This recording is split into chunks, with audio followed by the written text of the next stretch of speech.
आज खोलिब रत्न भंडार खोलिबाकू अनुमोदन करिसेंती मुख्यमंत्री। एने श्रीमंदिर प्रशासन को एसओपी दिया जाइछि। एने सूचना देइछंती आईन मंत्री पृथ्वीराज हरिचंदन। आज रत्न भंडार खोलिबा प्रक्रिया आरंभ हेबो।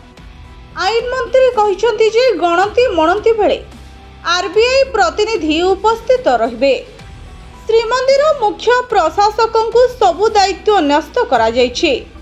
चाबी रे खोली न हेले ताला भंगा जिव। ताला खोला जिवा बेले उपस्थित रहिबे मजिस्ट्रेट। प्रतिटी अलंकार रो मूल्य सह डिजिटल डॉक्यूमेंट तैयारी करा जिव। शुभ बेला देखि रत्न भंडार खोलिबा संपर्क रे निष्पत्ति हेबो। दिन 1 रु 1:30 मध्य खोली पारे रत्न भंडार। मरामती और गणति मणति विवाद कार्य स्वच्छता पाई विभिन्न कमिटी गठन करा जाइछि। महाप्रभुଙ୍କ दर्शन और नीतिकांति रे कोनोसी प्रभाव पड़िबो नाही बोली कहिसंती आईन मंत्री। श्रीमंदिर मुख्य प्रशासक अरविंद पाढ़ी कहिसंती सेवायत नियोग सह आलोचना होइछि। मार्गदर्शिका अनुसार पदक्षेप नियाजिबो। रत्न भंडार प्रवेश पूर्व लोकनाथ पूजा हेबा सह विमला पाखरे गुआ टेका हेबो।